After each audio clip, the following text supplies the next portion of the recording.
It's Monday, September 16th. I'm Matt Harmon. Welcome to the Yahoo Fantasy Forecast. It is a hell of a day to talk ball because week two's Sunday slate is in the books. Andy Behrens will join me for the next part of the show to recap all of the games on Sunday. But as usual, I'm here to recap a little solo recap of the Sunday night game, which thankfully Andy Behrens is not joining me. I don't know where Andy is right now, but after that performance on Sunday, he should not be anywhere near a microphone. So let's get into it. Texans 19, Bears 13. Whoo boy, a lot to say about this one. As usual, we're going to do this in the care, don't care format. Let's start off with the thing I care about. And what that is that the Bears offense has serious issues right now. I'm sure it was said on this podcast. I know I felt this way about the wide receivers specifically, but a lot of people talked about, look, this is the best situation that we've ever seen a number one overall pick quarterback walk into here in Chicago. And again, a lot of it made sense, right? The receivers, the top three guys were very good. It was very intriguing to consider a quarterback as talented as Caleb Williams walking in here with DJ Moore, a guy that played, I think, like a superstar receiver last year.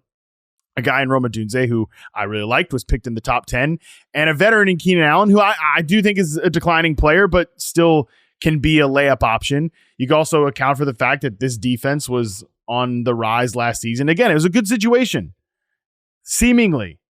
But man, I said it on Sunday, this good situation sure looks a lot like right now. And there's really no other way to say it. Look, Caleb Williams doesn't look good. He looks like an overwhelmed rookie quarterback. And it was actually kind of striking watching him share the field with CJ Stroud, who gave us an abnormal rookie quarterback season last year. What Stroud did last season is the outlier. That is not what most rookie quarterbacks do. It's not what Caleb Williams is doing so far. That is for sure. He looks rattled. He looks uncomfortable. He doesn't make good decisions. And he's a little devil may care with the ball is kind of the best way to describe it. But again, to pull back to CJ Stroud, when we get a strong performance from a rookie quarterback, one of those unusual rookie quarterback performances, it's usually because the environment, the ecosystem, the people in charge of this thing are doing some heavy lifting to elevate that rookie quarterback. Think about Herbert in Los Angeles, with Shane Steichen. Think about Bobby Slowick last year with Stroud in Houston. Bruce Arians with Andrew Luck back in the day. That's not going on here in Chicago. Again, I'm like, we should hold Williams accountable for his play. I'm sure he is holding himself accountable for his play, but what's going on from the offensive design perspective is bad. I mean, for the second straight week, the Bears had absolutely no answers to pressure. Because for all the excitement about those top three receivers, the interior of the offensive line was absolutely not discussed enough. And they could not pick up a stunt. They could not pick up a blitz to save their life on Sunday. I mean, watching that unit go against a DeMeco Ryans coached front, it was embarrassing. It was shocking. It was horrifying. Next Gen Stats had that the Texans blitzed the Bears on 42% of Williams' dropbacks, which is the highest blitz rate for this team over the last two seasons. That tells you all you need to know.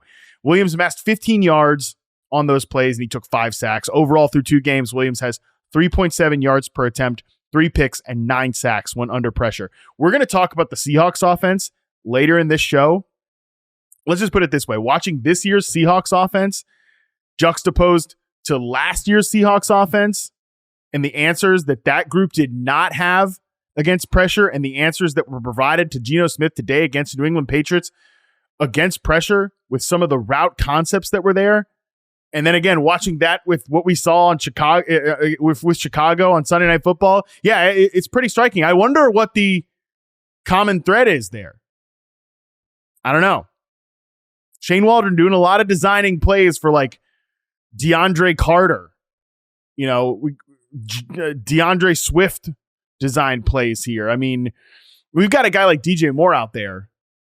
It just doesn't seem like he has enough layup routes. Doesn't seem like he has enough designed targets. And Moore's one of the best receivers with the ball in his hands. He's a guy who can play at any different spot, and we're just not getting any of that right now. Someone pointed out to me on Twitter that we're getting all these looks for DeAndre Carter and Gerald Everett and Keenan Allen's not playing. This sounds a lot like the 2022 Chargers offense. They can't run the ball worth a damn either, and their front is a mess. Yeah, it does feel very Chargers-esque. It's just operated by a rookie quarterback instead of a guy in Justin Herbert who's one of the top 5 players at the position. My feeling on the Bears right now is that, yeah, we were excited about the receivers. Those receivers aren't even playing. I don't know what Rome Odunze's out there doing with like a knee injury that sounded like a multi-week injury. Suddenly he's playing all of a sudden. Keenan Allen's not playing. This receiver core we were excited about, that I was excited about, that doesn't even exist at this point. Instead, we're getting a lot of looks to guys that fantasy managers have heard of, but aren't even close to needle movers. They're closer to like net negatives. I mean, Gerald Everett, 2024, what are we doing here? They were so quick to get out there and get DeAndre Swift. Not sure what the plan is there. So all this to say, we care about the fact that this offense is a mess because until we see anything differently, I hate to say this type of stuff, but we are in firmly believe it when we see it territory. I'd love to be early. I'd love to tell you like, oh yeah, just keep rocking with your Bears because you never know when that explosion is coming. After what we've seen through the first 2 weeks, I don't think there's any reason to proactively play. I mean, yeah, you probably have to play DJ Moore. I don't know if you have better options because he went really high in drafts. But until we see anything from Williams, anything from Shane Waldron to give us confidence, I'm probably not even remotely considering any of these other Bears players in fantasy lineups. That's the bottom line takeaway there. Again, you're probably stuck with DJ Moore. I don't feel great about it. He's a guy that's definitely going to go down, rest of season rankings, everything like that. For all these other players, you're going to have better options. I'm firmly in believe it when we see it territory with this entire Bears offense. And there's just a part of me that unfortunately feels like even when we do get the receivers healthy, if Dunze and Allen get back out there closer to 100%, I do kind of think we need to dramatically dial back the overinflated expectations that propagated not just the fantasy football industry, but the NFL industry as a whole. Okay, cleansing breath. That was a lot of negativity. Let's talk positive about something, because the thing I don't care about coming out of Sunday Night Football is putting a ceiling on Nico Collins' outlook. You guys, Nico Collins is so good at football. This was not a perfect game for the Houston Texans. They probably should have put this game away a long time ago. A lot of penalties for a team that I do think is well coached. But what was pretty damn near perfect on Sunday was the CJ Stroud to Nico Collins connection. You guys, if you listen to the show, you know I've been a big fan of Nico Collins for a long time. I thought he was an above average player on film via reception perception in his first 2 seasons. And then last year, he took his jump into that next stratosphere. You know, his man press coverage success rates are up there with the elite players in the league. I think everything that he showed us last year puts him as a top 10 real life receiver. Bare minimum, he is top 10. I think the conversation starts at 10. Then you start weighing him against guys that you'd have like 7, 8, 9, whatever. But bare minimum, top 10 receiver. He's right there with those guys that I always say are like top of tier 2 true superstar players in the league. Like, okay, CJ Stroud, what about how he talks up Tank Dell? Who cares? Or Stephon Diggs, he's coming in via trade. That's great. I think Diggs is kind of like a top 15-ish maybe receiver, but Nico's just on an entirely different level, and it's so obvious. I mean, everything this guy does is excellent. He wins as an X receiver against press man coverage, like I mentioned. He's a high-end separator. He has vice grip hands, whether it's on his numbers or away from his frame. He can catch that thing. He has one of my favorite skills that a wide receiver can have, which is he just so cleanly gets open, catches the ball, and immediately transitions to a yak threat. Those are what the best run after catch receivers have. Nico has it all. I mean, he's, like I said, top 10 real life receiver. And where I think he has taken his game to another level, along with his quarterback this year, and you saw it several times on Sunday night, when you need them to go off script, go into creation mode, those guys have that mind meld where Collins knows exactly what to do. Stroud knows exactly where to find him. It's just a beautiful connection right now with 2 players that, again, I think are in the top 10 of their respective positions. So, yeah, I mean, again, you could pick little nits about his target share and all this stuff. Bare minimum, we do not care about target share and all these type of things when we're talking about a top 10 wide receiver and a top 10 quarterback, and that is what Houston has. That is what the reality of this situation is. So you can forget it. Calling him the best wide receiver in a crowded Houston room, that's obvious. Great fantasy pick in the early round 3 range, fully evident. At this point, I'm actually ready to view Nico Collins in fantasy football like closer to where I view him in my real life receiver rankings, which I said is like top 10 bare minimum. And you start talking to me about like wide receiver 7, 8, 9, around there. I mean, I think I'd rather have him than a guy like Garrett Wilson. Why would I rather have Garrett Wilson than Nico Collins right now at this point? Garrett Wilson's a great player. I think they're actually pretty close in terms of like real life rankings. One guy's playing with CJ Stroud, another guy's playing with what's left of Aaron Rodgers. On a Nate Hackett offense. I mean, give me a break. And how much longer are we going to go until we're starting to talk about Nico Collins outpacing guys like Tyreek Hill, who were drafted in the top 5, who have quarterback questions right now? Like, this is the rest of season outlook for Nico Collins. That is how high he is going to fly this season. So I don't care about any of these like fake little ceiling things that people have for Nico Collins. He's going to smash all those ceilings going forward. All right, it felt really good to end that on a positive note. And now we can transition to the rest of the week 2 games. Andy Behrens is going to join me for that. So let's get into it. Joining me now is the man himself, Andy Behrens. Andy, what's going on, buddy? Hell of a week 2 in the books here. Hell of a week. It's a pleasure to be here. Kind of a little bit of carnage in week 2. You know, we spend much of the offseason warning people that the NFL is just kind of ruled by chaos and injuries, and we really felt it in week 2. That was messy. There's some fun stuff in there, but it's really going to leave a mark on a lot of fantasy rosters. Yes, definitely a lot of carnage. Pretty much it sounds like the best first round pick you could make this year was to, I don't know, take a pass. Trade down. Trade. Yeah. The best first round pick you could make this year was indeed the analytics move. Trade down. Get out of the first round. Not a lot of great first round picks out there right now, whether situationally, injuries, whatever. But it is what it is, because Andy, I will say there was a lot of fun in week 2. A lot of instances where, hey, maybe we overreacted a little bit to what we saw in week 1. But in some other situations, maybe the week 1 warning signs were merited. Let's go into a game that just wrapped up as we're taping this.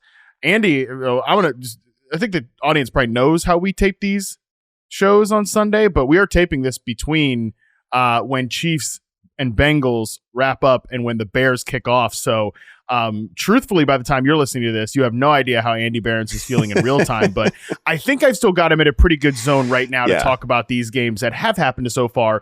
So let's go into it. Chiefs 26, Bengals 25. The Chiefs get a last-second win, Andy Behrens.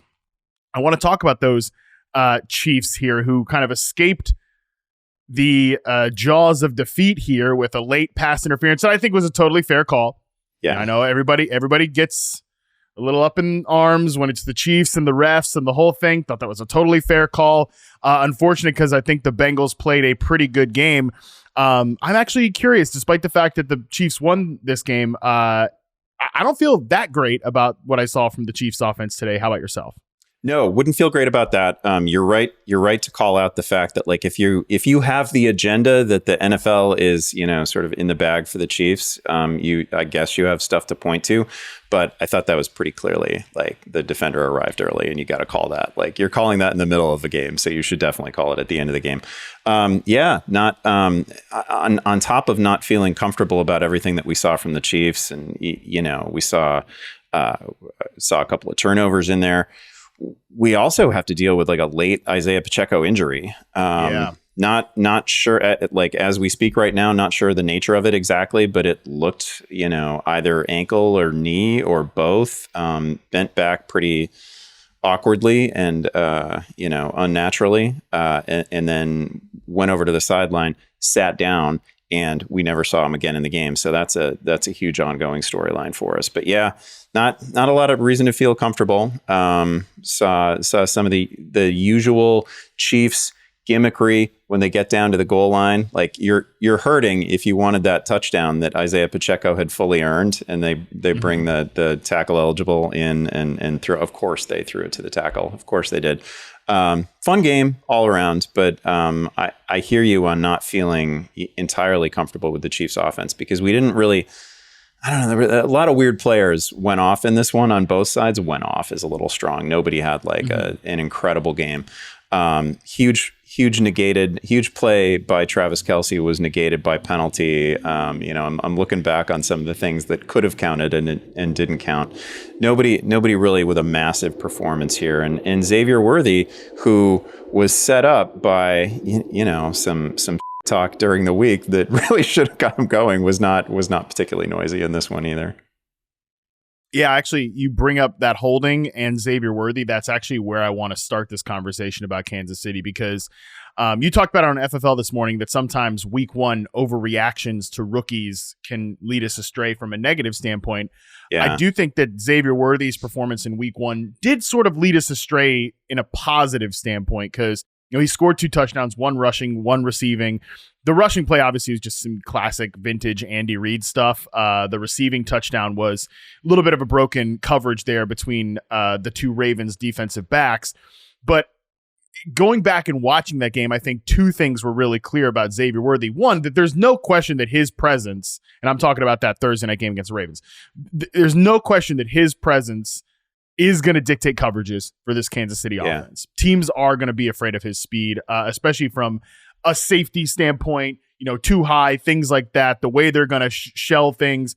It's going to open things up underneath for the Kansas City offense, especially a guy like Rashee Rice, who leads the team in receiving today. He catches the only offensive skill position player touchdown. Wanya Morris, the tackle, as you mentioned, was the guy who caught Patrick Mahomes' other touchdown. Also did not, just while we're on the subject of the goal line stuff, did not love the deep screen to Travis Kelce. Wow.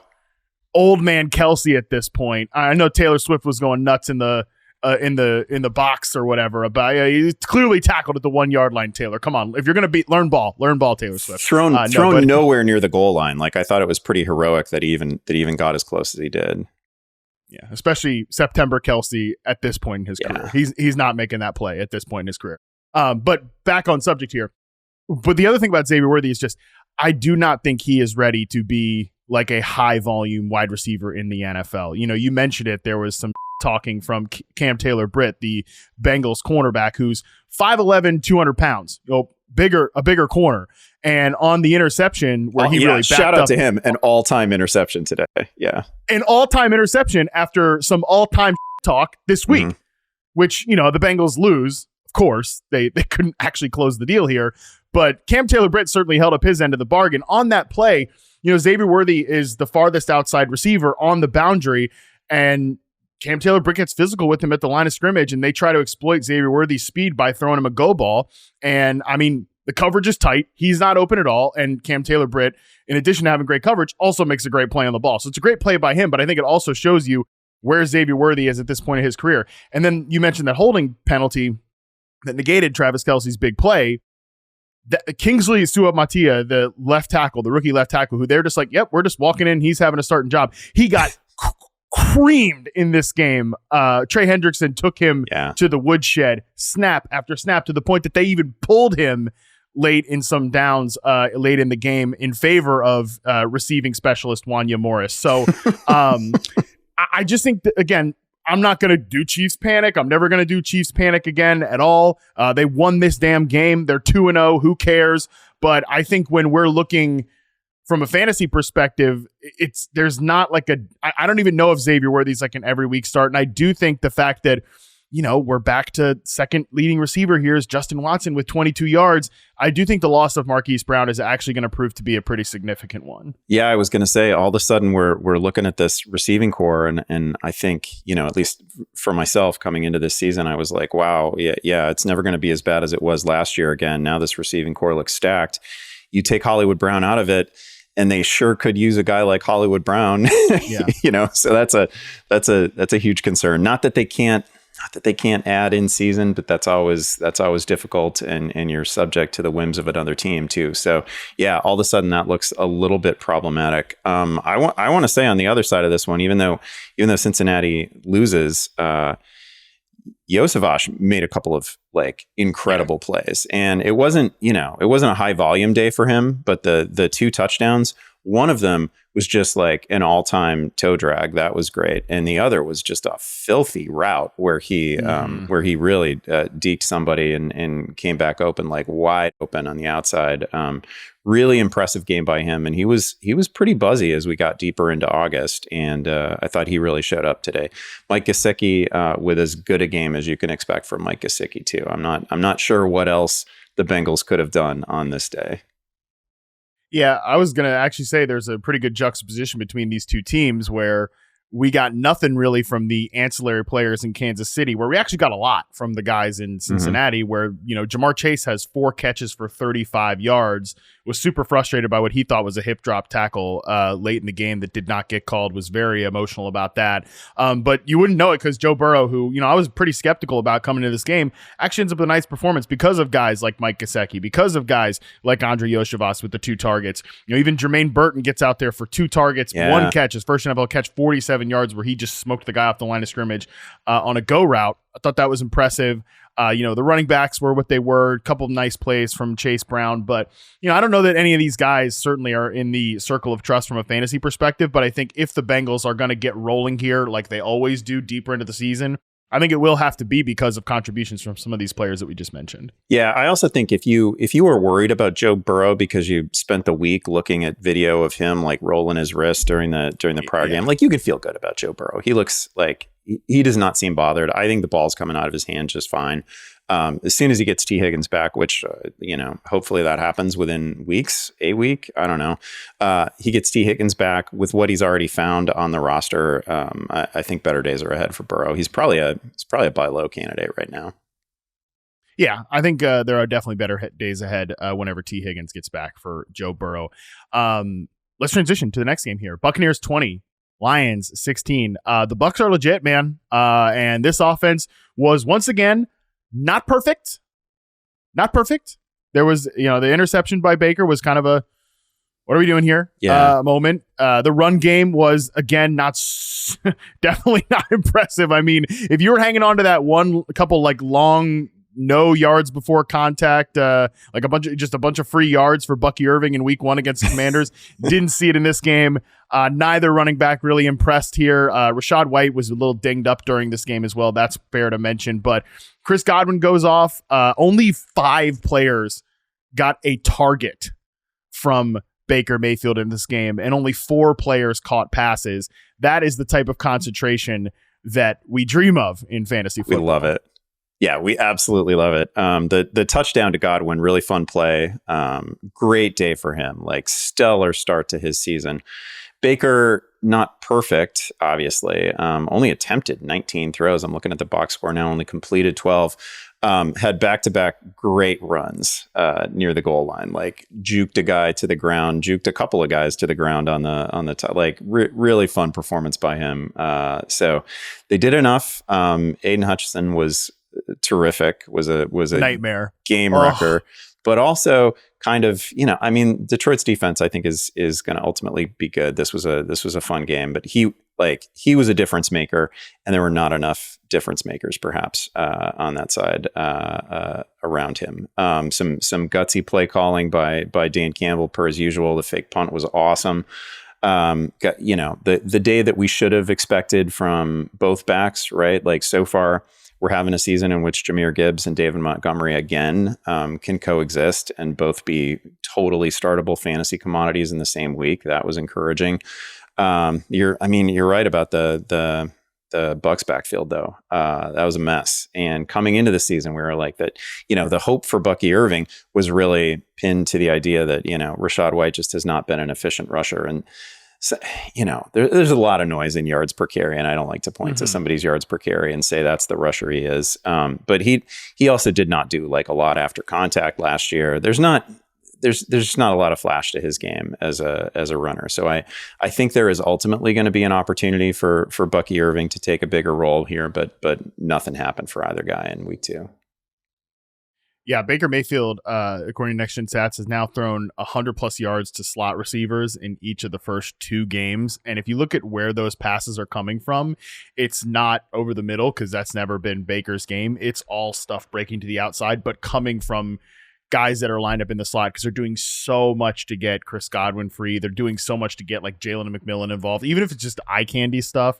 I just really love what the Bucs offense is doing right now, because you're right to mention this Lions defense. I was pretty high on them going into the season. Shout out to me. I make a lot of predictions in this business, and people know to come to me for edge rusher expertise. Aiden Hutchinson was actually my defensive player of the year pick on Football 301, so feeling pretty good about that after a 4.5 sack game in this one. Yeah, this Lions defense is not the same old cookie cutter, like, oh yeah, we just start everybody against them. So with that in context, I think even though this isn't a crazy box score performance by really anybody other than Godwin, I liked, again, like a lot of what I saw from the Bucs offense. So feeling pretty good about them right now. Let's go on the flip side here, though, to Detroit's offense, which, was not the Detroit Lions offense that we necessarily come to know and love. 16 points, no passing touchdowns in this game. Jared Goff throws 2 interceptions that were pretty Goffy. They were very, like, if you're down on Jared Goff, and I'm not really down on Jared Goff, I actually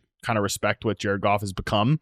These were pretty like, oh yeah, Todd Bowles got him on a few things, and they were just some questionable decisions. But we saw a return to prominence for Amon-Ra St. Brown. We did not see that for Sam Laporta, and what we saw definitely was Jameson Williams is still involved in this offense. 11 targets in week 2. Yeah, if you this is a perfect beginning to the season for anybody who bet big on Jameson Williams, right? And you could obviously see it a little bit at the end of last year. He had multiple touchdowns in the last postseason game, but also had come into this one having seen something like 25 targets over his previous 4 regular season games. So this was already trending up at the end of last season into the playoffs, and now, an 11 target game off of a 9 target game. I don't know what else you could possibly want to see in there. These aren't just like, it's Jared Goff, so he's not chucking deep to Jameson Williams, 10 times a game. These are all levels of the field, and that is, if there's an argument that the Jameson Williams production is really going to take from Sam Laporta, when we start seeing these, like all this short stuff to Jameson, that's Sam's turf. And Sam was out there running routes. Like, Sam was never coming off the field, and they run behind him still. I don't think he had a bad game, like real life game, but very few looks in this offense, which is alarming. If you want to tell me right now that like Trey McBride is the tight end one, I'm open to it. Well, there haven't exactly been very many good picks at tight end this year. So you can't be too bummed about that part of it. But, we said in the previous show, Andy, I think really rang true with Jameson Williams that I kind of had him in the George Pickens, Tank Dell zone, and I still think that's probably right for him. That sort of up and down wide receiver 3, 5 catches for 79 yards from a bottom line standpoint. That doesn't look crazy, but the actual results of it, 11 targets, I do think that actually might get him to graduate out of that zone. Obviously need to see more, but there's a chance that he graduates out of that volatile zone. Same thing with George Pickens, by the way, who we'll talk about in a little bit. But overall, like I said in the beginning, or like I said in the recap show and then in the previous show last week, that if Williams is going to hold this roll down, it is going to change the volume distribution of this offense. And I think so far, Laporta looks like the guy who's losing out here. St. Brown, 19 targets in this game. Zero panic about St. Brown, obviously, but it is worth noting he picked up an injury late in this game, and he's probably going to get some imaging this week, so that is something to keep an eye on. I do think that late in this game when St. Brown's not on the field, as much as I like what I've seen from Jameson Williams, they're just a totally different offense without St. Brown out there. So that would be pretty cataclysmic if he has to miss any time. Yeah, there's no direct replacement for Amon-Ra St. Brown. I feel like he may have picked up something like early in the. It felt like I don't know. He's one of those guys that like limps around a little bit and often comes back and it's fine. But I felt like he was limping for a fair chunk of this game, and by the end, he was clearly compromised. Yeah. Clearly compromised. The Dallas Cowboys defense was clearly compromised in week number 2, because that's the next game we're going to here. Despite producer Colin trying to say, "Oh no, this game could be an email." Oh no. Andy and I are adamant that Saints 44, Cowboys 19 is a game that we really care about, and I care about it for a couple different reasons. But let's start with the New Orleans Saints and 44 damn points. Andy Behrens. I'll just table set this with one. I was weirdly excited about the Saints offense in the offseason because of the hire of Clint Kubiak and the fact that the Saints were getting new offensive ideas for the first time in 20 years. But I didn't want to get too over my skis with the results from week 1 because it was against the damn Panthers, who couldn't do anything this week either. So we'll get to them in the email section for sure. But seeing it against the Cowboys, who, look, I come away from this game raising an eyebrow at Mike Zimmer, that's for sure. But week 1, I thought the Cowboys defense was great. So for the Saints to come out here and basically roll over everything that we saw from week 1 to this week, I think is a big deal for fantasy going forward. A huge deal. Clint Kubiak basically pitching a shutout. Like the first, the stat was everywhere, but the first 15 drives for Derek Carr this season ended in points. That's crazy. That is absolutely wild. At halftime in this game, they had 35 points and 310 total yards of offense. Like just an absolute juggernaut. That was nuts. They're maximizing Rashid Shaheed. Like we may have undersold him. He's everybody's preseason sleeper at wide receiver, and they're getting everything they can out of him. They're getting him, a couple looks as a rusher each game. And nobody can hang with him deep, and they will throw to him against any coverage deep, and it works. He's just been incredible. And then Kamara looks like vintage Kamara. Too early for victory laps. Unimportant to ever take victory laps, but I will say that I thought Kamara looked fine last year, and I know the numbers weren't there in terms of an efficiency standpoint, but I thought he looked like, I don't know, to my eye there wasn't a whole lot of difference between last year's Alvin Kamara and the previous year's Alvin Kamara. Like he just didn't look like he'd lost anything to me, and he's been crazy good. And he's good when he gets a rushing lane, and he was pretty good against Dallas even when he didn't necessarily have a clear wide rushing lane. I just thought he was fantastic. This offense is humming. And then next week they get the Eagles, and that we're having this conversation before we see what happens on Monday night. But man, the Eagles had some vulnerabilities against the Packers in opening week, and last year they were a defense that we were picking on all the time, right? They were second to last in terms of yards allowed, touchdowns allowed, passing wise. Man, I'm feeling really good about Derek Carr now. I don't know how to rank these guys now, because I'm probably feeling too bullish on Derek Carr, but man, that guy was dealing. It's the weirdest thing to say, but Derek Carr was really dealing. He really was, man. Before we talk about the passing game, I do want to talk about the run game here, because you mentioned Alvin Kamara, which, you mentioned victory laps. Like, we don't take a lot of victory laps on this show, because taking these self-important victory laps it's loser behavior. It's also loser behavior, by the way, if you don't allow an analyst to talk about things they thought in the past and be like, oh, and now I'm seeing this. That's also loser behavior. Like we can talk about things that we believed and how we're seeing them play out in the games. And I will say, for all of my positivity about the passing game in New Orleans, which certainly sounded crazy to most people in the offseason, I was a little skeptical about how the offensive transition would take over in the run game, because I wasn't sure, what Kamara really had left. And I also wasn't sure about the offensive line. What they're doing, both in the pass game and in the run game, is doing wonders for the offensive line. It's kind of, all the motion and the play action and stuff like that is classic pass game ways to hide an offensive line that's a little questionable. But I also just think they're kind of kicking ass in the run game. The rookie tackle looks good. A lot looks good here in New Orleans. Alvin Kamara averaged 5.8 yards per carry with a long run of 15 on his 20 carries in this game. Just steady stuff. He obviously scored 4 touchdowns, 1 on a screenplay as well. But even Jamal Williams and Taysom Hill chipped in with 5.5 yards per carry. These guys Kamara is certainly going to outkick his ADP if that keeps up. But to bring it back to the pass game, man, you mentioned Derek Carr is dealing, and I just love the structure of the Saints offense right now. So according to Next Gen Stats, 75% of their plays were under center in week 2. They used motion on 74% of the plays, averaged 9.5 yards per play with a 61.5% success rate when using motion, which is nuts. Carr used play action on 59% of his dropbacks, which is actually more than week 1. And again, remember, they were dead last in motion and dead last in play action last season. This is just so different, and you can see all of it kind of the flowering coming to play here in this Saints offense. Shaheed is being maximized. Chris Olave had a run after catch play in this game. People think Chris Olave can't run after the catch. This is a guy who's run just nothing but go routes and curl routes the last 2 seasons. I wonder why he doesn't have any yards after the catch. Yeah, you get under center, you have him run an in route, a big in route on play action. Yeah, he's going to have a catch and run play. So even though he only has 81 yards, which if you're whining about a receiver having 81 yards, grow up. Yeah, especially, give me a break. Jamar Chase out here with 35 yards. Give me a break. Chris Olave, 81 yards. You'll take it. Leading receiver in terms of targets. Like, I think all these guys deserve a stock up going forward with how this offense looks.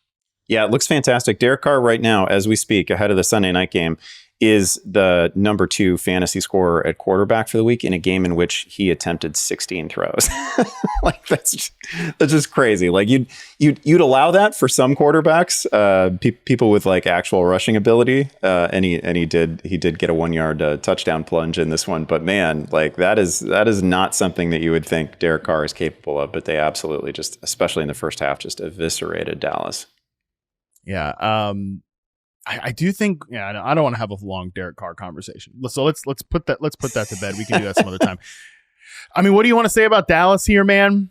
Just got pretty outclassed early from an offensive perspective. I don't really know that we should have a bunch of takeaways here. It's worth noting that Jalen Tolbert had 9 targets, which led the team 82 yards. Shout out to producer Colin after, I'm sure he's had an unbearable day with this loss, but he was big on the Jalen Tolbert bandwagon, which was, like maybe him and Jalen Tolbert were on the bandwagon. Brandon Cooks notably on the bandwagon as well, but he looks like a guy that could at least contribute in this offense, which long term will be good. But I don't really know how much we can really take away from this game. Tolbert had like highlights too. I mean, he had like downfield, single coverage highlights. I thought he was really impressive, and he also had the effort play on the loose ball. Oh, right? Yeah. Really, really good game from him. The backfield is, I don't know, maybe it's just going to go like this all year. The snaps were basically split between Ezekiel Elliott and Rico Dowdle, like slight edge in terms of touches, but didn't really amount to much of anything. I don't think you have a lot of takeaways here in terms of the Dallas offense, because no team can keep pace with a 35.300 yard half, which is what New Orleans threw at them. And I don't blame them for not being able to, hang 40 on the Saints while the Saints were hanging 40 on them. So it was fine. I thought Dak looked fine. CeeDee Lamb obviously made enough plays to make a difference in fantasy. So I don't feel like you can feel particularly bad about the Dallas offense. They just, on this day, couldn't hang with the Saints offense that was unstoppable. All right, let's go to the next game here. Raiders 26, Ravens 23. We go from one mega sad Yahoo employee to a very happy Yahoo employee somewhere. Shout out to Jason Fitz for this Raiders win here, our host on Fantasy Football Live. If you're not familiar with Fitz, who's a solid guy, all things considered. But his Raiders get a big win here against the Ravens. And I will say this about all Fitzy's Raiders, Andy Behrens. I got to give him a lot of credit here. I did not think they were going to win this game. I thought they might get smacked around in this game. Their defense, and especially the pass rush, deserves a ton of credit for this win. But I will say, I did not see this offense being able to kind of just go shred mode in the passing game late in this one. Devontae Adams, great second half. He finishes with 12 targets, over 100 yards and a touchdown. And Brock Bowers just on these quick routes, man, has been pretty lethal through his first couple games. Yeah, I feel like that's kind of the takeaway. If you need a fantasy takeaway on the Raiders side, it's got to be the immediate emergence of Brock Bowers. And we've seen some of this in recent years at the tight end position that, it used to be, obviously I have done this job forever, and we never expected anything from a rookie tight end, from a first or a second year tight end. Like that was just the rule. Like it was a huge exception, and usually touchdown related when a young tight end would pop for fantasy purposes. And Brock Bowers all of a sudden just looks like he's been in the league for 4 years. Like he looks like an old pro. And he was great again. 9 catches for him, 9 catches for Devontae. It is a pretty streamlined passing game. Not a lot of action for Jacoby Myers, but just enough. Nothing out of the backfield. Not that you expected much of anything out of the backfield for against Baltimore. But Baltimore's defense is going to be a separate discussion, right? Because this is just not last year's Baltimore defense, and they're the coaching staff on the defensive side is just scattered all over the league now, from last year's version of that defense to this year's. I believe they've only generated 2 takeaways this year after leading the league last season. So it's just not the same group at all. They did get Gardner Minshew to the ground 5 times, and it didn't matter. The Raiders get a win. Baltimore's allowed 53 total points, I want to say, through 2 games, which is just that's not who the Ravens were last year. But I don't want to make that entirely about Baltimore, because the Raiders did a bunch of things well. Like good game for them, and super impressive early performance from Bowers. Yeah, again, I'll give Minshew a lot of credit for firing down to Davante Adams in the vertical game in the second half. That was impressive on his part. But yeah, I feel like the air yards for Adams and Brock Bowers really tells the story. According to Next Gen Stats, just about 12 air yards per target for Davante Adams, and then 6.4 for Brock Bowers. That's going to be the way this thing goes. Like, Bowers is going to be the layup receiver, and Adams is going to have some weekly volatility because he's the vertical guy in this offense, and Bowers is the safety blanket. There was a lot of analysis about, and I know I've said this at times too. Oh, Luke Getsy, the offense coordinator, he was there in Green Bay when they were just funneling the offense through Davante Adams. That's not what this looks like. It's not quite as vertical as Adams's role has been in the previous 2 years in the Raiders offense, but he is still clearly the downfield guy, whereas Bowers is just option routes, RPO plays, the quick hitting stuff that we've seen with Minshew before. I think Bowers is going to catch like 5+ passes in every single game. So he looks like one of the very few good picks at tight end this year. And I just think that's the way that split's going to go on the Raiders offense. If you're good, let's move to the Ravens offense here, because it's funny because you come away from this game from a fantasy perspective and like, lot of good feelings, right? Like, oh, Derrick Henry, he eventually had his day, 84 yards on the ground, a touchdown. Lamar, his whatever day passing, but 45 yards on the ground. Zay Flowers certainly gets there with 11 targets, 91 yards. Actually got some routes downfield. Like, yes, thank you. Enough with the Mickey Mouse BS with Zay Flowers. Let's get him some big boy down the field routes. I thought that was nice to see. Mark Andrews had a couple nice catches. Rashad Bateman had a couple nice catches. They weren't anything like crazy, but I don't know, man. I'm a little bit worried about the Ravens offense, mostly because of the pass protection. I know Max Crosby's great, but like, man, Max Crosby made some men into boys in this game. Let's just put it that way. They also, they had a bunch of offensive line injuries throughout the summer too, right? So the offensive line is not exactly what you might have imagined it would be like back in the spring. But you're right. Like everybody, I don't know, you look at the box score totals and you're not troubled by anything you see on the Ravens side. You can tell yourself a little bit of a story about Mark Andrews, like sort of, not a monster fantasy performance, but 5 targets, he catches 4. It fits into a normal game log for Mark Andrews. It was fine. We're still burning some targets on Nelson Aguilar. I don't need to see a whole lot more of that. Yeah. And it's not like it's a lot, but they're downfield shots that just end up being wasted plays. He's just not, that guy, they've been trying to make him a difference maker for a while, and it's not really happening. I would rather see that to Flowers and to Bateman. You're right about the usage for Flowers. That was my big hope for him coming into the season, is we'd get to see some of those downfield shots. Like 1 or 2 a game is all I'm really asking for, because he was really, really good at it at the college level. Good performance by him, reasonably good performance from Henry, but really the difference between last year's team and this year's team is that the defense is just to this point through 2 weeks, and we can forgive week 1 against the Chiefs and Patrick Mahomes, but man, when Gardner Minshew and the Raiders put 26 on you, and it looks just like the week before, and you're just not making, game-changing plays. I mean, that's not who the Ravens were last year, right? That defense would stonewall you, and they ripped the ball away like 30 sometimes last year, and it's just they're not on. They don't look at all like that this season.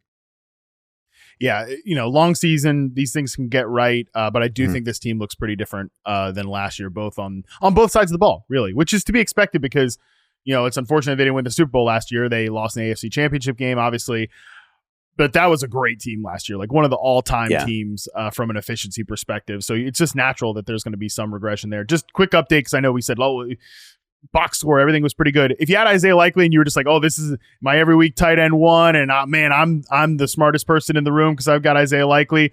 little bit of a downtick in week 2. Mark Andrews, according to Dwayne McFarland, ran around on 78% of the dropbacks. Isaiah Likely drops down to 50%, which, I do think they need. I think they need more of Likely. He almost had one great catch in the closing moments of the game, but it slipped away there. So I think we'll see more of him, but it's going to be volatile. He's not going to be just every week smashing. And, we'll see. Andrew's definitely a little bit better this week than the week before. Okay, let's take a quick break. When we come back, we will talk through the games that we sort of care about right after this.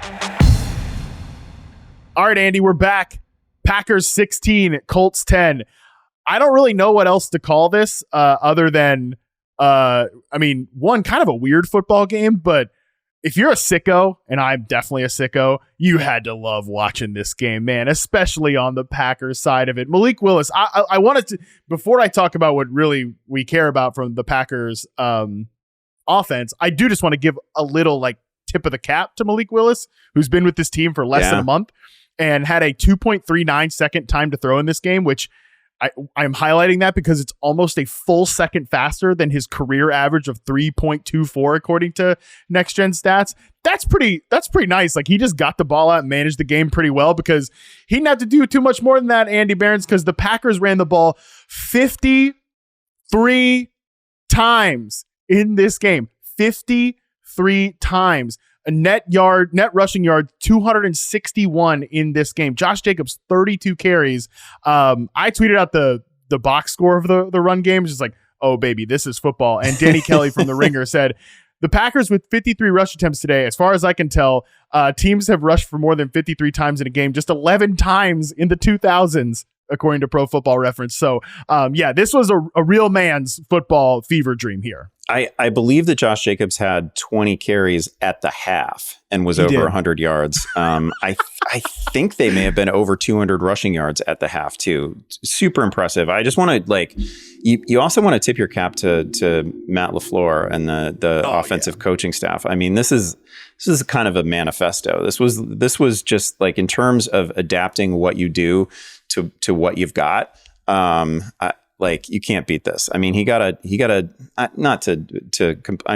Malik Willis is a professional athlete and I have a lot of respect for him, but he had come into this week having never thrown for 100 yards in a game. Right. And we got a 12 for 14 performance with over 120 yards out of Malik Willis, touchdown.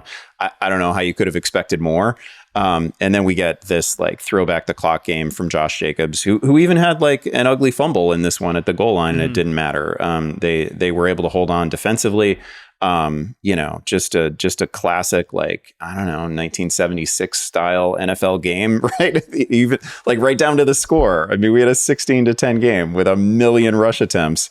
And that's what they had to do. They aren't getting through these Malik Willis weeks by throwing the ball 35 times. That's not going to be the recipe. You knew this if you had Christian Watson, you've got Reed, you've got Wicks managed a touchdown in this one. Fun player. Sick, yeah. But you're just not going to be able to start these receivers in all likelihood because there's no guessing which one. I mean, especially if they're going to attempt 14, 15, 16 passes a game with Malik Willis. We're not going to be able to trust any of these receivers. Incredibly impressive that they got this win. Super impressive. Yeah, I out of context, I love Matt LaFleur. I think he's a great coach. He's a great play caller. I just have so much respect for him. And you're right. From a fantasy perspective, in the care, don't care recap column, the Packers passing game is going right into the don't care column because, I again, tip my cap to Malik Willis. And I think he played a good game in context of the situation and who he is as a player. But you're going to get little glimpses of the receivers, right? You're going to get the Wicks touchdown. That was sick. Romeo Doubs had an awesome catch down the field. Jaden Reed had a couple of impressive plays in the run game, of course.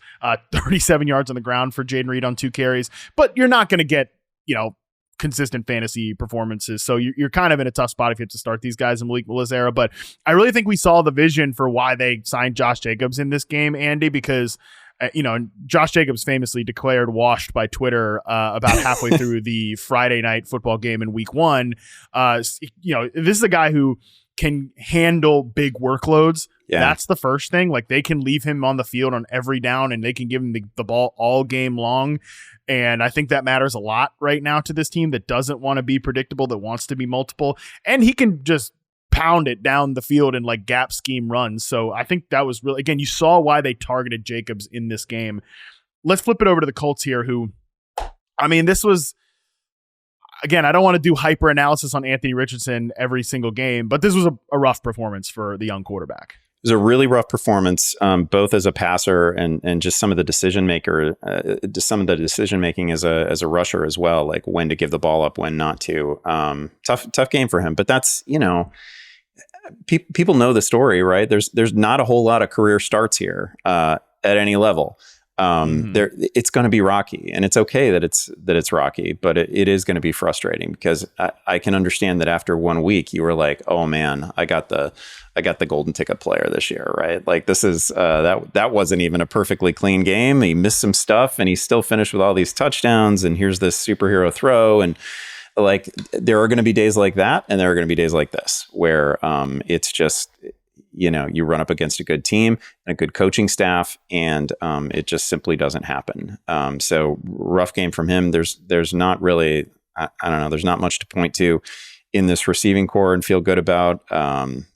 Good enough game from Jonathan Taylor, but ultimately just not where Richardson needed to be. There was no way they were going to get a win playing like that. No, it was pretty rough, and those days are going to happen for Anthony Richardson. It just is what it is. I will say, I don't think there's a receiver that you can trust at this point from a weekly basis. Even Michael Pittman, who had 7 targets, it turned into 21 yards in this game. The fact that Alec Pierce has a legit role on this team makes it even more of a fantasy nightmare, because Pierce has been, the coaching staff was quietly saying like, hey, he's having a good summer, and he's a player that certainly fits with Richardson more than with Minshew, and I don't think he was like worthless as a player, which is kind of what everybody talked about him like. And Josh Downs isn't even a part of this team yet, and he's going to have a role here. So I don't know what the Colts receiver room is going to look like, but it is unfortunate. It's a very talented room. It's just not Anthony Richardson is not at a point from a passing perspective to elevate anybody in this room right now. So that's just where we're at with these I also receivers. felt like when they, last year when they debuted Anthony Richardson, like he was immediately looking for Josh Downs a lot. So like when Downs comes back, if he's close to 100%, he's going to see a bunch of targets too. And now we're talking about a receiving core that's going to have they're going to have like 4 guys that get 5 targets a game. And it's, I don't know. I don't want to, it's early. It's still the middle of September. I don't want to firmly declare Michael Pittman a miss, but it's feeling like it might be a little bit of a miss. It's feeling like a bit of a miss. And Josh Downs is the best separator on this team by a long shot. Adonai Mitchell's made some he's made some splashy routes, but he's also made some mistakes as a route runner because he's a damn rookie receiver. So some of these like wide misses by Anthony Richardson are a little bit because I think Mitchell's not where he's supposed to be. But again, it's also a Mitchell. It's also a Richardson issue. So that just is where the Colts are right now. Let's go to Jets 24, Titans 17. First of all, Jets. Let's put a pin in the Titans for a hot second. Let's start with the team that won this game, the Jets. Again, after a loss on Monday night, my feeling was kind of, hey, this is generally what we wanted to see from this offense, and Aaron Rodgers looked good enough. I kind of come away from this game, Andy, feeling the same. And I think that people have not calibrated yet to the Titans actually are a pretty good defense, especially there. This as a Bears fan, like their defense, especially on the interior, is good. So some disruption here, some non-perfect moments in the passing game, that was going to happen. But Breece Hall escaping this with 8 targets and a touchdown and a relatively decent day on the ground, even if his backup Braylon Allen scored twice. I do think this was a solid offensive showing for the Jets. Yeah, I feel like some Breece Hall managers are gonna be a little frustrated too by the Braylon Allen scores. First of all, I was really impressed by Allen, and I've seen plenty of him. He's a Big Ten running back. I've seen enough of him. It's crazy that he's still only 20 years old because he had 3 full great seasons at Wisconsin. He's 20 years old. That's wild. He was great, 230 some pounds. Big kid, but fast enough that he forces some weird angles, bad angles from tacklers. I thought he was really, really good. And he played, it's not like he only had 2 touchdowns or 2 touches and 2 touchdowns, right? Like he played a bunch and had plenty of touches. And if that's the kind of workload he's going to get moving forward, when we get into the bye weeks, you can think about flexing a guy like that. So he was plenty impressive. quietish day from Garrett Wilson, but I still feel like there's going to be big ones ahead. But really promising. If you again, I know you're frustrated as a Breece Hall manager, but man, the receiving volume is what you really needed to see, and like the receiving touchdown was just flat out wide receiver stuff. I mean, there's not that many running backs in the league that run that route and make that catch like that. I'd put Bijan in that class. I think Aaron Jones can do some stuff like that. Obviously McCaffrey can, but there's not a whole lot of running backs that can do that. That was super impressive. Yeah, your running back touches the ball 21 times and scores a touchtouchdown. You are not allowed to complete. Okay, so that's number one. And yeah, the Braylon Allen stuff, I do think the Jets need a second pitch in the backfield. Like with just what happened on a Monday and week one, where just Breece Hall, I think, was the only running back to really almost do anything. That's not sustainable. Having him have a second pitch there, not getting a bunch of wear and tear is a good thing. So yeah, the touchdowns, definitely, it's annoying that they didn't go to Breece Hall, but I'm sorry your running back only scored once instead of 3 times. That's a real bummer for you. Let's go to the Titans side, where my feeling on the Titans offense, I tweeted this today. Andy, was at one point red zone, flips over to this game, and Scott Hansen tees it up, and here we have Will Levis, and he's about to uncork the ball. I was like, anything could happen here. Literally anything could be following up Scott Hansen teeing up Will Levis, because his head coach famously early, the clip was going around from Sam Monson, formerly of PFF, now with the 33rd team, where his head coach Brian Callahan is looking at Levis like, what the F are you doing? That was how it started. But I will say, this play that showed up on Red Zone, I was like, I don't know what we're about to get. It was a pretty sweet long touchdown to Calvin Ridley. So Ridley's 2 touchdowns, 1 on the ground, 1 as a receiver. Will Levis kind of just doing the Will Levis thing. This will be what the Titans are going forward under Will Levis. By the way, I found it very funny, Andy, that I tweeted about this and I got so many replies of like, yeah, sounds a lot like Jameis Winston. And you get replies from people on social media, and you're like, do you actually listen to the podcast? Are you joking on me because I made this joke, or do you think you're the one that came up with this? Because I said that. I said that he was this generation's Jameis Winston. That is your turf. Yeah. And you are going to end up, I think, 100% right about that, because this is not sustainable, where he makes one play a game that absolutely flips things and is the dumbest thing that you've seen all week. Right. And that's happened now 2 weeks in a row. You just for whatever physical traits he has that make him an NFL starting quarterback, and he does have a big arm, and like the Will Levis highlights, the positive highlights, are always really impressive. Again, big arm. When it works, it's great, but you can't make 1 to 3 plays a game that kill a drive, give the other team the ball, sometimes give the other team the lead. This can't go on. This can't possibly happen all season. Super frustrating to watch. I mean, I'm not a Titans fan, but if I were, this would just be agony. Absolute agony, because you can see it when it goes well. He's a pretty good runner too. He can do things with his feet. Man, he is crying out to be coached. Somebody has got to break him of the worst habit that any current NFL starting quarterback has, which I don't know why he thinks he can get away with things that. There's no way he was getting away with this stuff in the SEC. That's pretty good. And you're certainly not going to get away with it in the NFL. This is just 2 weeks in a row with wild turnovers. Absolutely wild turnovers for Will Levis. And that it just is going to be what it is. That's the Will Levis experience. Update on Isaiah Pacheco here from ESPN.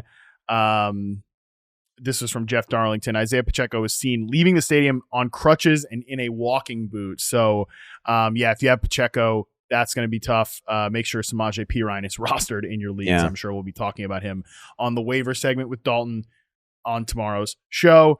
All right. Next game up here, Vikings 23, 49ers 17.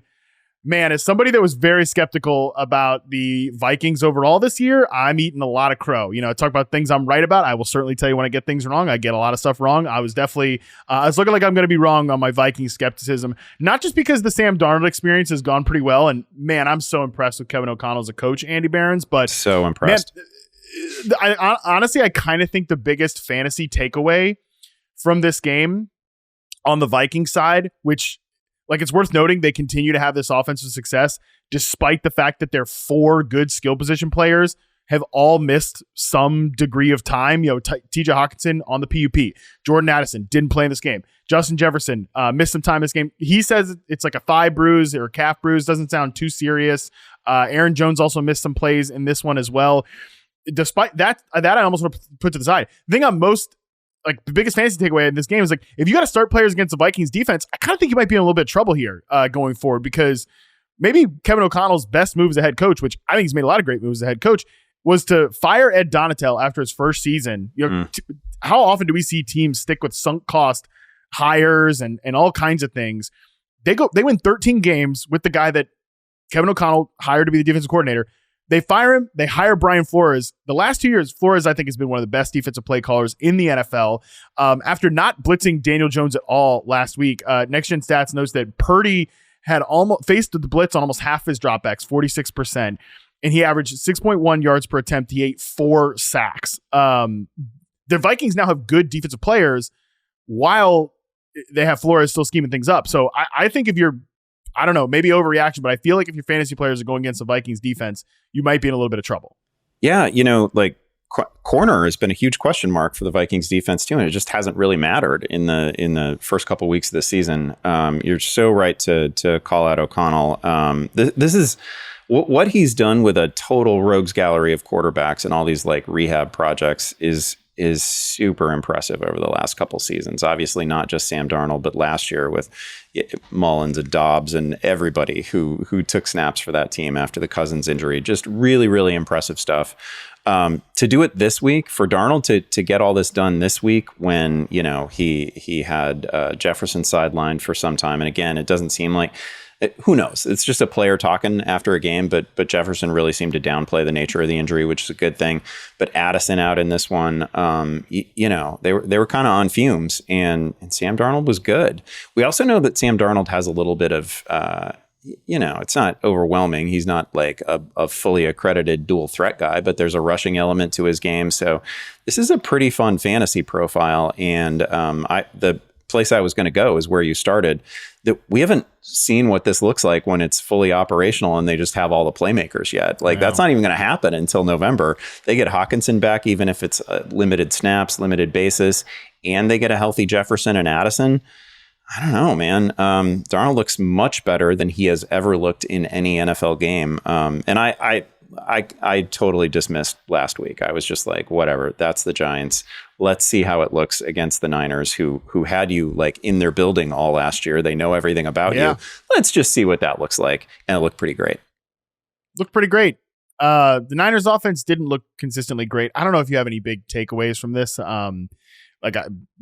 Most of the players that you wanted to hit from a fantasy perspective, Ayuk's still not fully popping yet, but these guys get the Rams next week. Don't know if you've seen the Rams defense. Probably going to get some players popping off in that game. Yeah, that's going to be a get right spot for the Niners for sure, for Purdy for sure, who wasn't great here. I think he ends up with a pretty good fantasy week, right? He goes over 300 yards. I think he was among the top scorers, but it was messy getting there. It was pretty ugly. Not a noisy week for Ayuk. I thought he was in a good spot here. I thought they'd get him right, but that obviously happens against the Rams, so we probably shouldn't worry about that. And then another 100 yards for Jordan Mason, who is just going to be absolute must start. Probably a top 10 fantasy back for however long Christian McCaffrey's out. Let's keep rolling through the NFC West here and go to Seahawks 23, Patriots 20. This was an overtime win for the Seattle Seahawks. And man, we came away with a really nice performance from their passing game. I thought Geno operated the quick passing game really great. Saw this note from @Dante Copflem on Twitter. DK Metcalf and Jackson Smith and Jigba are the first pair of teammates with 10 plus catches and 100 plus receiving yards in a game in Seahawks history, which I think is pretty notable considering there's been a lot of really good receivers in Seattle lately. So huge performance by them. Big breakout game for JSN with 16 targets and 12 catches. This was the Seahawks offense I was envisioning this year. Yeah, this was great. And then like Tyler Lockett didn't have an especially noisy game, but late when they needed him, Couple nice catches, a couple really nice catches. So I know it was a quiet box score day, but he was an important player in this one when they needed it most. Charbonnet relatively quiet in relief of Kenneth Walker. There's obviously a big gap between those two. Walker probably coming back, probably going to be healthy, probably going to be just fine. Nice day from Geno, relatively clean day from Geno. I'll just remind people that we're a couple of years removed from him being the QB5 overall. So I feel like people think of him as like a low ceiling or no ceiling quarterback. He has literally been the QB5 within the last like 24 months. So like this is a good player who gets to work with JSN. DK Metcalf. DK was great today. I agree with you. This is what we thought we would get from the Ryan Grubb offense. And man, 44 pass attempts. That's nice to see. Very nice to see. And Denver and New England are two pretty tough secondaries, two pretty tough pass defenses overall to start the year. So I think this unit will only get better as the year goes on. So if there was any JSN or DK Metcalf panic after week one, certainly not anymore at this point. On the other side for New England, the receiving box score is berserk. Hunter Henry catches 8 passes for 109 yards on 12 targets.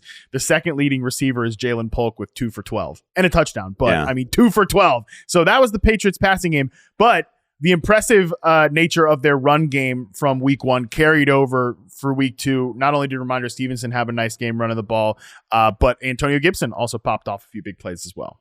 Yeah, Gibson looked really good. Jacoby Brissett completes 15 passes, 8 of them to Hunter Henry, which fine. I guess we're adding Hunter Henry this week. I don't know. I feel like we've had the Hunter Henry experience. We know where this goes. It's going to be a pretty low yield offense.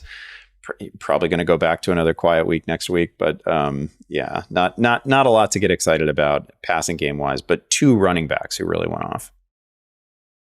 All right, as we continue to roll through the NFC West, we've got Cardinals 41, Rams 10. Andy Behrens, it turns out that the 4th pick in the draft, Marvin Harrison Jr., actually pretty good at football, which who could have seen that coming? Yeah, we talked about that on FFL on Sunday morning. Like, I don't know. Sometimes in sports, we have a little too much information maybe over the last 10 years, right? There's too much information at our disposal.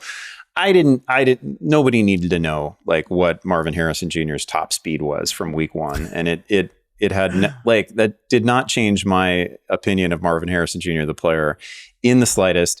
You and Tice did an excellent job talking about that on Football 301, the routes he was running, the game conditions, all that. Like people don't achieve like 20 miles per hour generally.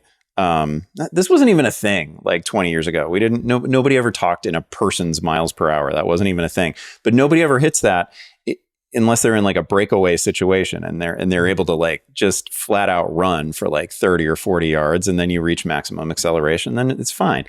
I don't know. I think he hit 20 miles an hour on one of his 2 touchdowns. Yeah. The guy, I mean, he's great. Like he had 2 years in the Big Ten in which he was the best receiver in college football. Like he's great. We didn't need to worry about him. He was never slow, even though he didn't reach whatever, low bar you want him to in terms of next gen speed, whatever. He's great. He's absolutely great. And they, beyond the fact that, he saw a few more opportunities, I thought they moved him around a little bit more in this one.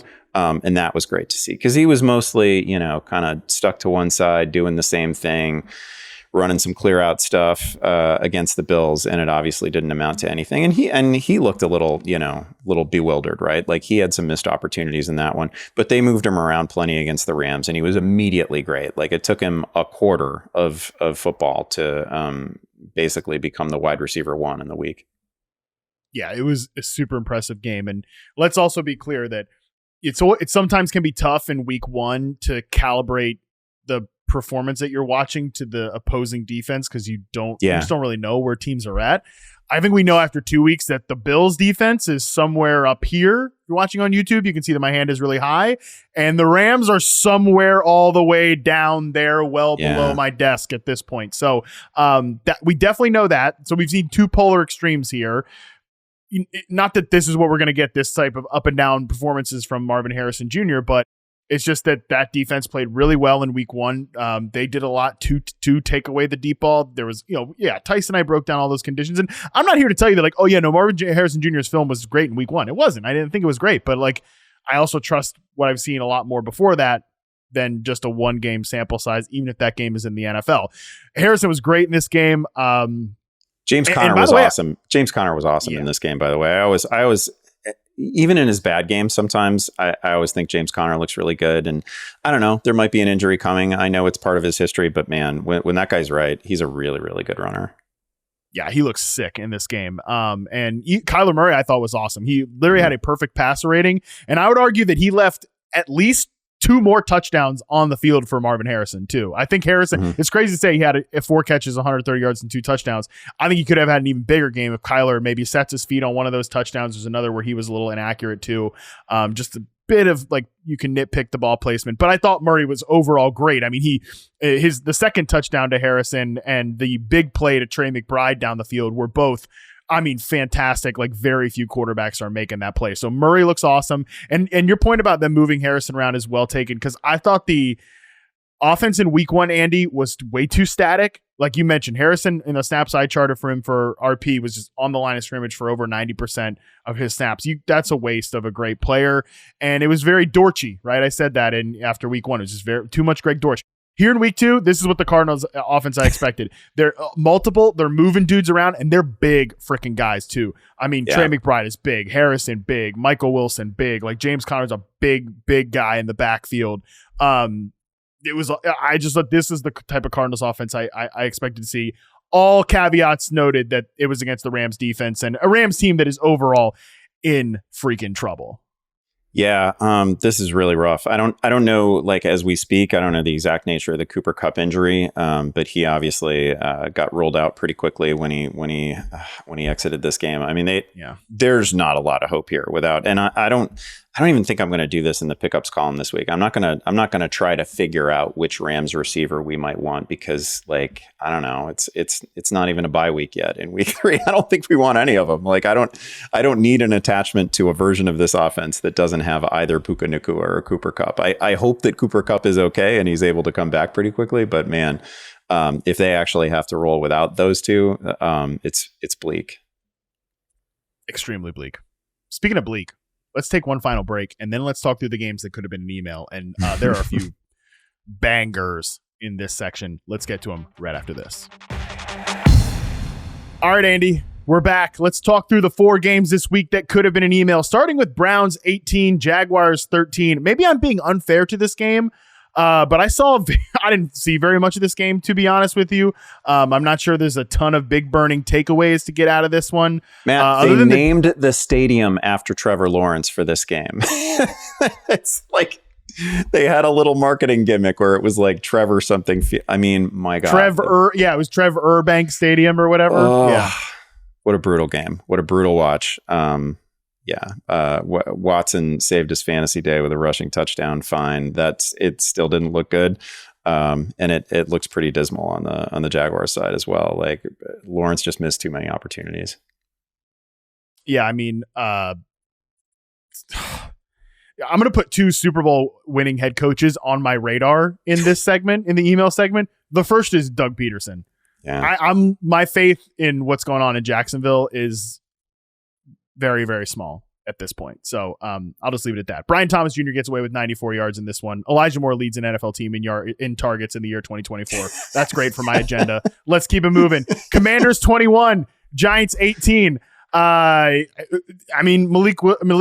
Willis, geez. Malik Neighbors has a huge performance in this one. Do we care about anything else?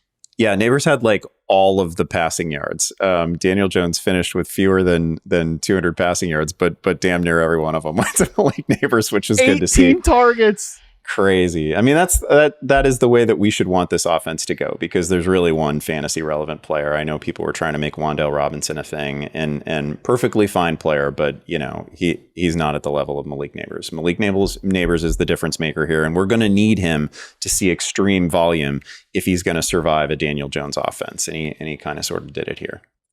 Yeah, on the other side, speaking of 18, Brian Robinson Jr. almost had damn near 18 carries. He had 17. He is I think the only player I'd want to start from Washington right now. I think if you have to start another Washington player, your fantasy team's in trouble.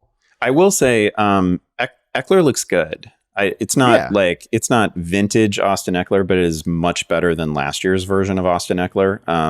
It hasn't amounted to anything yet, really, but like when they actually get the ball to him in space, he's got a little explosion to him. Like he looks like he's back to whatever level you would normally expect him to be at this point in his career. Next game up, Chargers 26, Panthers 3. Oh my God. Okay, Andy, I got a couple of fun stats for you here on this one in the email. So, dear Andy Behrens, this is the email for this game. Dear Andy Behrens, J.K. Dobbins is the first Chargers running back to go back-to-back 100-yard games since Melvin Gordon in 2018. J.K. Dobbins, I'll have you know, also averaged 7.7 yards per carry in this game. If you divided that by 2, if you literally halved his yards per carry, you would get 3.85, which is more yards per pass attempt than Bryce Young had in this game, 3.2. I think, honestly, I know that Quentin Johnston had 2 touchdowns in this game, but if I just wrote you that email about this game from a fantasy football perspective, I think that's all you would need to know.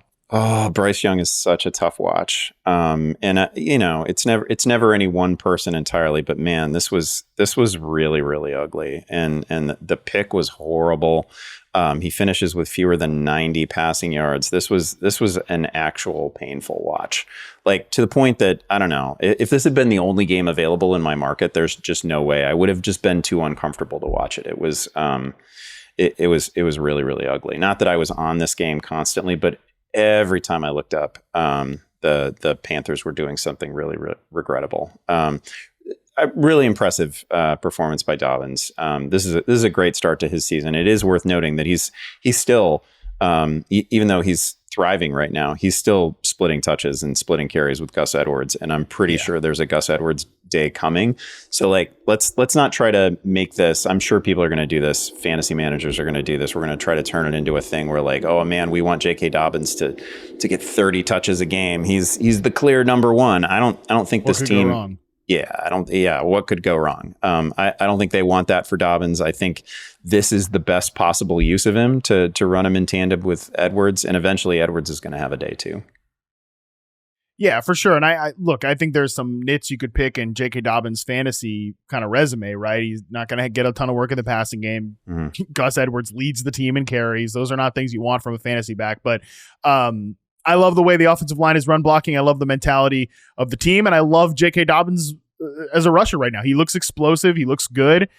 He's hitting holes when they're there. He's a very talented running back that is making a. I mean, I think this is one of the coolest stories from the early season that's not going to get a ton of pub.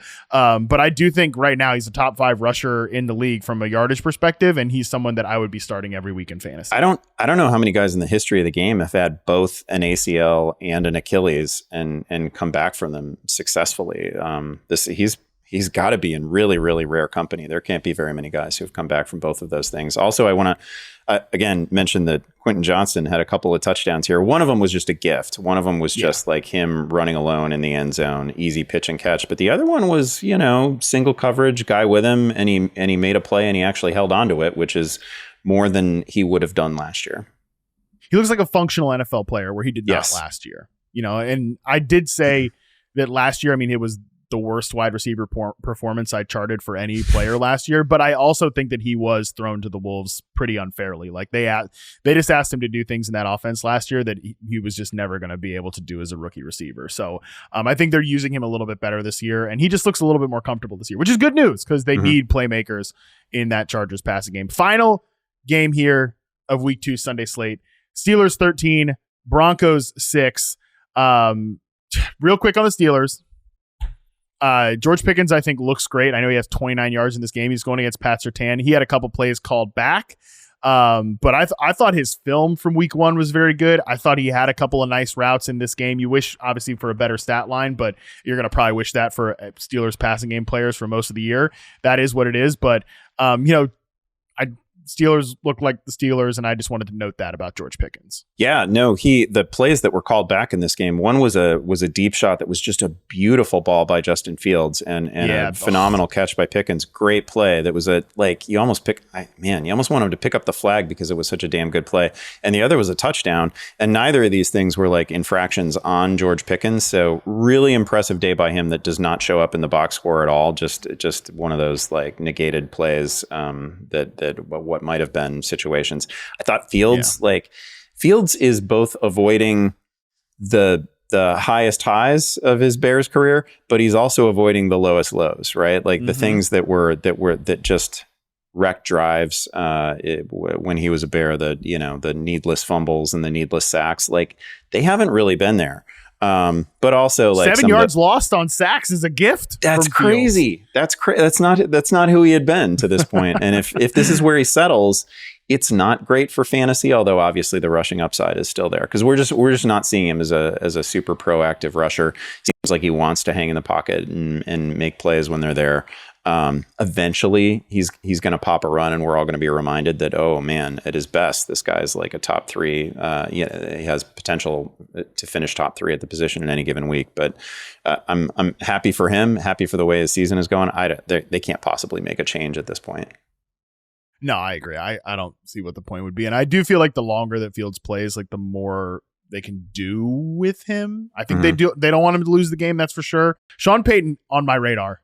On my radar, Sean Payton, because this offense, it's not going to work in today. It's not going to work in today's NFL. They've got like big lumbering receivers, these max protect plays. Nobody's open. Bo Nix doesn't look ready.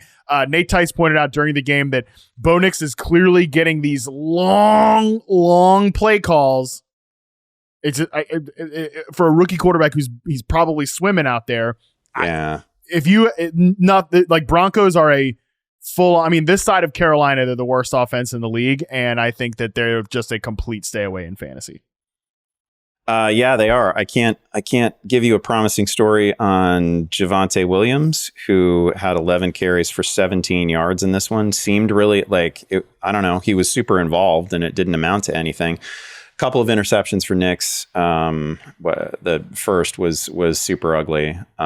7 yards per attempt, which was a big jump from his opening week, but it doesn't look pretty. And there's no, with a rookie who was always going to have growing pains, and who is not, he's a rookie who wasn't like in that Caleb Williams, Jaden Daniels class necessarily. Like this is going to be painful for a while. All right, Andy, you got to get to the Bears. So unless you've got an award that you need to give out, I'm saying we skip that segment this week and we let you go just be a.